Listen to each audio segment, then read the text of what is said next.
Connaissance, recherche, sciences, mathématiques, théorie, physique, philosophie, conférences, archéologie, nature.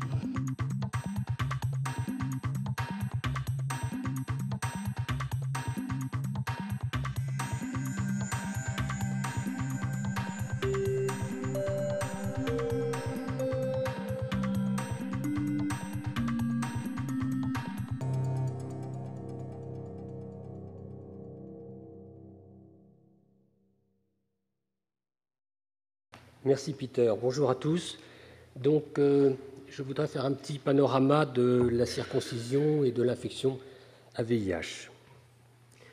Alors, d'abord, je vais rappeler les faits scientifiques concernant l'association entre l'infection à VIH et le statut circoncision des hommes. En gros, il y a trois types d'études qu'on peut citer. C'est des études d'observation, des études expérimentales où on intervient et on essaie de faire une expérience pour voir pour étudier ce lien, et puis des études physiopathologiques qui essaient d'expliquer les résultats expérimentaux. Alors, un exemple d'étude d'observation, c'est celle qui a été publiée en 1989 par Bongartz, qui a corrélé la répartition des populations non circoncises en Afrique avec les taux d'infection par le VIH, et on voit nettement sur cette figure que les zones où le taux, la proportion des hommes circoncis, la prévalence de la circoncision est élevée, l'infection à VIH est en général faible, et inversement, là où la prévalence de la circoncision est faible, les taux d'infection à VIH sont élevés. On voit aussi sur cette figure qu'au niveau, à l'échelle mondiale, les seules zones où la proportion des adultes infectés par le VIH est supérieure à 5% se situent justement dans ces zones d'Afrique subsaharienne où les hommes ne sont pas circoncis. Alors, d'autres études d'observation, il y en a eu 15 publiées en 2000 dans une méta-analyse, ont montré qu'en moyenne, les hommes circoncis étaient moins infectés que les hommes circoncis par un facteur de 60%. Des études expérimentale, où on a randomisé les gens entre deux groupes, l'un circoncis, l'autre circoncis, on a suivi dans le temps, comparé les incidences, en évitant au maximum les biais possibles, ont montré pour la première une étude de ANRS publiée en 2005, faite dans le bidonville d'Orange Farm, non loin de Johannesburg, a trouvé une réduction de 60%, tout à fait similaire à celle qu'on avait vue donc précédemment dans les études d'observation.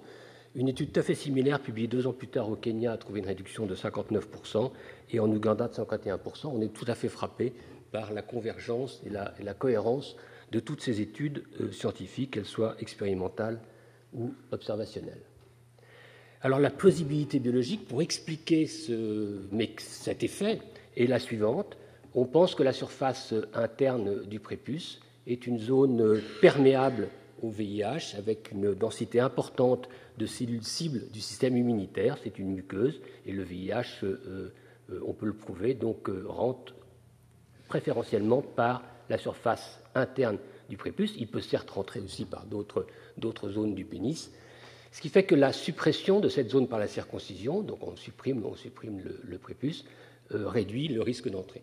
Alors vous allez me dire, je vous montre ces deux figures parce que tout le monde sait ce qu'un pénis circoncis, un pénis non circoncis. En fait, pas du tout. Quand on se promène en Afrique et qu'on demande à des gens est-ce que vous savez ce que c'est, est-ce que vous êtes circoncis ou pas, et qu'après on vérifie leur statut de circoncision en regardant leur pénis, bon, c'est pas très facile, mais on y arrive, on s'aperçoit que 50% se trompent et disent qu'ils sont circoncis alors qu'ils ne le sont pas, simplement parce que dans certaines régions d'Afrique, il y a une confusion entre le fait d'avoir suivi une initiation pour rentrer dans l'âge adulte, que cette initiation soit accompagnée ou non de circoncision, et le fait de ne plus avoir de prépuce, ce qui explique cette confusion. Donc on a une réduction de 60%. Réduction de 60%, il faut bien voir ce que ça veut dire. Ça veut dire qu'on divise le risque par 2,5, ce qui est considérable. Ça veut dire que dans une population non circoncise, au lieu d'avoir 10 infections par les VIH, vous n'en aurez plus que 4, ce qui est tout à fait remarquable. Voilà, donc globalement, un petit résumé des résultats scientifiques, c'est la circoncision réduit notablement le risque d'acquisition hétérosexuelle du VIH des hommes. Il y a plein d'études scientifiques qui sont en cours, sur en particulier l'effet de la circoncision sur d'autres infections sexuellement transmissibles, l'effet sur les femmes, etc., mais je ne vais pas m'étendre là-dessus. Mais donc il y aura des résultats dans le futur. Ce qui est, à mon avis, important de discuter, c'est les conséquences en termes de santé publique, c'est-à-dire répondre à la question, peut-on concevoir des interventions basées sur la circoncision? Pour ça, on peut évoquer quel est le potentiel probable de ces interventions. Est-ce qu'elles sont recommandées? Est-ce qu'elles sont acceptables? Quel en est leur coût? Est-ce qu'il y a des alternatives? Et est-ce que c'est faisable en pratique? Alors, le potentiel, il est clairement important, puisqu'on a vu que les zones à l'échelle mondiale où les taux de prévalence du VIH et donc d'incidence, donc des nouveaux cas, sont élevés, c'est justement les zones non circoncises. Donc on se dit si la diffusion de la circoncision va avoir un effet important. Ça, c'est une vision qualitative. Une vision quantitative, c'est de faire des modèles mathématiques. Et là, on trouve, alors ça varie avec les modèles, mais enfin on trouve des chiffres très impressionnants avec des millions d'infections potentiellement évitées, non seulement chez les hommes, mais aussi chez les femmes et chez les enfants. Parce que si vous réduisez le risque d'infection des hommes, vous allez à terme réduire la prévalence de l'infection chez les hommes, donc vous allez réduire l'exposition des femmes, donc l'incidence chez les femmes à terme. D'ailleurs, dans tous les pays circoncis, la prévalence et l'incidence du VIH est faible chez les hommes et chez les femmes par rapport aux pays non circoncis. Comme 50% des infections apparaissent dans ces zones non circoncises, 50% des cas d'infection au niveau à l'échelle mondiale, et qu'on pourrait, par la circoncision, réduire à environ la moitié de tous ces cas à terme, eh bien, l'enjeu, c'est de réduire de 25% l'épidémie à l'échelle mondiale. Alors, est-ce que c'est une intervention recommandée? Donc, les 3 essais ont été publiés, 3 essais randomisés ont été publiés en 2005, 2007 et 2007. Avant, on avait des doutes, mais il y avait d'autres facteurs qui pouvaient éventuellement expliquer ces effets, en particulier les comportements sexuels, ce qui fait que personne n'a bougé avant la publication de ces 3 essais. À partir de la publication de ces 3 essais, l'OMS et l'ONU-SIDA ont réuni un certain nombre d'experts et la décision a été prise de recommander la circoncision et de dire que c'est une mesure efficace de prévention du VIH. Alors où ça? Et Bruno avait raison de le dire. Il faut limiter ça dans les pays de forte prévalence du VIH et de faible prévalence de la circoncision. Entre parenthèses, ce n'est pas dit dans la phrase, mais c'est évident, là où l'acquisition est hétérosexuelle. Principalement hétérosexuelle. Alors, quels sont les pays concernés? Si vous regardez cette carte d'Afrique, voici tous les pays majoritairement non circoncis. Ils sont situés donc en Afrique australe et en Afrique de l'Est. Aujourd'hui, ça concerne 35 millions d'adultes non circoncis, et si on voulait généraliser la circoncision, il faudrait donc effectuer à peu près 35 millions de circoncisions, en sachant que 2 tiers de la population africaine est aujourd'hui circoncise depuis déjà quasiment des millénaires. On sait en effet que les premières images de circoncision remontent à peu près 4000 ans, moins 2300 à 2200, dans un tombeau dans le Kamaor, sur le site de Saqqara en Égypte, et que la circoncision était déjà mentionnée au 5e siècle par Hérodote, qui l'évoquait dans ses livres sur ces histoires, et on attribue la paternité aux Égyptiens, et ensuite cite les raisons d'hygiène comme moteur de cette pratique. Là, certes, tous les pays musulmans de cette zone-là sont des populations circoncises, mais tous ces pays de cette région-là ne sont pas circoncis, ne sont pas musulmans. La diffusion de la circoncision à partir de l'Égypte s'est très probablement fait bien avant l'arrivée des musulmans, qui remonte à 658 avec la prise du Caire. Alors, est-ce que c'est acceptable par les populations? Beaucoup de gens pensent, mais attendez, c'est quelque chose qui est culturel, la culture ne se change pas, elle ne se dicte pas, et on ne peut pas la faire évoluer. En fait, il faut prendre les choses de manière scientifique, il faut demander aux gens, aller voir, faire des expériences, et puis conclure ce que l'on peut. Alors, ce qui s'avère, c'est que dans les pays non circoncis, si on fait des études d'acceptabilité, on trouve des taux d'acceptabilité très importants qui remontent de 81% des femmes pour leurs fils à 65% des hommes non circoncis pour eux-mêmes. Maintenant, ça, c'est une acceptabilité, c'est l'idée de se faire circoncire. Maintenant, qu'est-ce qui se passe si on prend un échantillon aléatoire d'hommes non circoncis, on leur propose la circoncision. On dit, madame, si vous êtes volontaire, eh bien, on peut vous circoncire demain, est-ce que vous venez? Et on regarde quelle est la proportion des gens qui viennent, on s'aperçoit qu'environ 60% des gens viennent effectivement. Bien sûr, il faut leur proposer d'une certaine manière, il faut leur expliquer tous les éléments, les avantages, les inconvénients, parce qu'il y a des inconvénients, bien entendu. Voilà, donc c'est quelque chose, bien que ça soit culturel, qui peut changer. Et on a des exemples Par exemple, la Corée du Sud était une population asiatique, donc bien sûr, qui était non circoncise avant l'arrivée des Américains en 1945. Et maintenant, ils ont un taux de circoncision de plus de 70%. Les Américains eux-mêmes, qui n'étaient pas circoncis avant la fin du 19e, maintenant sont quasiment tous circoncis à 70-80%. Et inversement, les Zoulous, qui étaient circoncis dans le passé, depuis Dini Soyo en 1810, maintenant ne le sont plus. Dini Soyo avait autre chose. Il n'aimait pas la circoncision parce que ces hommes allaient dans la forêt pendant des mois et lui, il voulait des militaires disponibles, donc il a interdit la circoncision. Alors, est-ce qu'on a des alternatives ? Cette diapositive a déjà été présentée par Michel. D'ailleurs, Michel en a présenté une version actualisée. D'ailleurs, Michel n'est pas tout à fait d'accord sur le chiffre 3, il a signé un chiffre 4, mais je pense que c'est l'effet de la circoncision chez les femmes qu'il a cité, et pas chez les hommes. Donc, on n'a pas réellement d'alternative si on juge qu'une alternative, c'est quelque chose qui a été prouvé par un essai randomisé. Effectivement, on l'a vu, à part le micromycite qui a donné un résultat récent prometteur, vaccin aussi, on n'a pas grand-chose de vraiment systématiquement positif lors des études. Le préservatif. Alors, il y a beaucoup de discussions sur le préservatif. Ce qui est clair, c'est que on sait, je pense que tout le monde est à peu près d'accord là-dessus, que des préservatifs utilisés correctement et systématiquement réduisent le risque d'acquisition du VIH de manière importante. L'important est à voir, peut-être 90, peut-être moins, peut-être un peu plus %.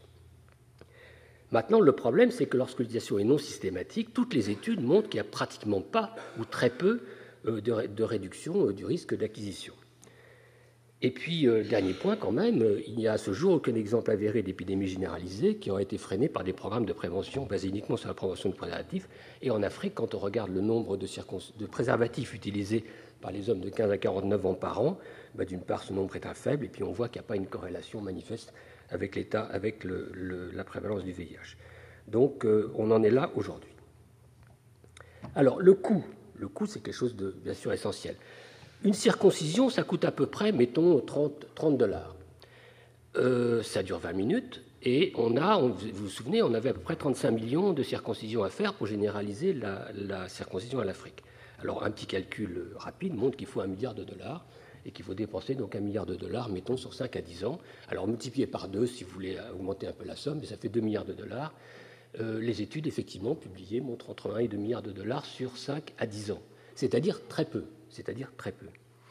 Et il faut savoir que si vous allez investir cet argent maintenant, comme on l'a dit tout à l'heure, ou d'autres ce matin, on va éviter des infections, donc on va éviter des traitements, et quand on fait le bilan, on s'aperçoit qu'on économise à terme de l'argent sur une échelle de 10 ans, on économise au moins $2 milliards, c'est-à-dire le coût de la circoncision. Pour les économistes, c'est à peu près une infection à VIH évitée avec la circoncision revient à peu près à $200 à $300. Et puis, il faut entre 5 et 10 circoncisions pour éviter justement une infection à VIH. Donc, c'est quelque chose qui est raisonnable du point de vue coût. Est-ce que c'est faisable ? La seule manière de répondre à cette question, c'est d'aller voir. C'est-à-dire que c'est ce qu'on a fait avec la NRS. On est allé dans le bidonville d'Orange Farm, et puis, qui est un bidonville de près de 150 000 personnes, et on a proposé la circoncision à tous les hommes non circoncis, ce qui représentait 85% des gens. Donc, ça demande une certaine logistique, parce qu'il faut créer un centre de circoncision, il faut créer des salles de circoncision, il faut créer des kits, il faut former des équipes de médecins, il faut former des équipes pour diffuser l'information, pour organiser tout ça, il faut diffuser l'information par radio, faire des réunions, faire du porte-à-porte, etc. Et puis, au bout de 2 ans et demi, eh bien, après avoir fait à peu près 20 000, un peu plus de 20 000 circoncisions, on s'est aperçu que le taux, la proportion des hommes qui n'étaient pas circoncis avant le début du programme, et qui ont accepté de se faire circoncire, parmi les hommes non circoncis, de l'ordre de 40% aujourd'hui, ça continue d'augmenter. Donc on est relativement optimiste sur le caractère faisable de cette intervention. Alors, mon avis résumé, c'est qu'en Afrique australe et de l'Est, la circoncision est une méthode de prévention partielle de l'infection à VIH des hommes, qui est démontrée scientifiquement, qui est recommandée, qui a un potentiel important, qui est acceptable, qui a un coût raisonnable, pour lequel il n'existe pour le moment pas vraiment d'alternative, et qui est faisable. Bien sûr, tout n'est pas rose, il y a un certain nombre d'inconvénients, on pourrait le citer, par exemple, qui vous dit que les hommes circoncis ne vont pas se croire complètement protégés, bien sûr, ils ne le sont pas, ils vont modifier leur comportement, en particulier augmenter leur comportement à risque. Tout ça, c'est des études qui sont en cours, et on aura des informations dans pas tellement longtemps. Alors, où en est-on maintenant de la diffusion de cette méthode de prévention en Afrique? Les agences internationales sont toutes d'accord, elles sont toutes mobilisées, elles font un travail considérable d'ailleurs pour organiser la diffusion de la circoncision dans les pays non circoncis. Les bailleurs de fonds sont disponibles, USAID, PEPFAR, la Fondation Gates, le Fonds mondial, sont tous prêts à financer. Encore une fois, c'est des sommes relativement raisonnables. Maintenant, que font les gouvernements? Alors, les gouvernements commencent à avoir des plans actuellement, des plans parfois très précis. Par exemple, le Botswana a décidé de circoncire 80% de sa population non circoncise en 5 ans. Le Zimbabwe, 80% des adultes et nouveau-nés en 2015. Donc, ils ont des plans très précis. Maintenant, où on en est? Il faut comprendre qu'aujourd'hui, on a 35 millions de circoncisions à faire. On en a fait aujourd'hui, depuis 2007, que 150 000. Donc, on est loin d'atteindre nos objectifs. Et je pense que l'étape cruciale de la diffusion de cette méthode de prévention se passe actuellement avec la décision des gouvernements et la mise en pratique. En conclusion, c'est je crois, un exemple clair d'études multidisciplinaires qui allient l'épidémiologie, les sciences sociales, la biologie, l'économie de la santé, les biomathématiques, qui ont permis une meilleure compréhension de l'épidémie à VIH en Afrique et qui a débouché sur une intervention. Maintenant, si on regarde un peu le calendrier, la première publication remonte à 1986 par Vallière. Le premier essai randomisé, donc ANRS en 2005, 2007, les recommandations de l'OMS, 2010, la première faisabilité, autre étude ANRS. On en est à 2011. Est-ce que la généralisation va se faire entre 2011 et 2020? Je l'espère. Mais si c'est le cas, il faudra à peu près 34 ans depuis le premier papier relatif à cet effet. Et puis, qu'est-ce qu'on va voir? On va voir une Afrique qui sera toute jaune, c'est-à-dire toute circoncis. Et puis, on va voir ici une Afrique toute blanche, c'est-à-dire où il n'y aura plus de poches avec des prévalences de circoncision inacceptables. Voilà, je vous remercie.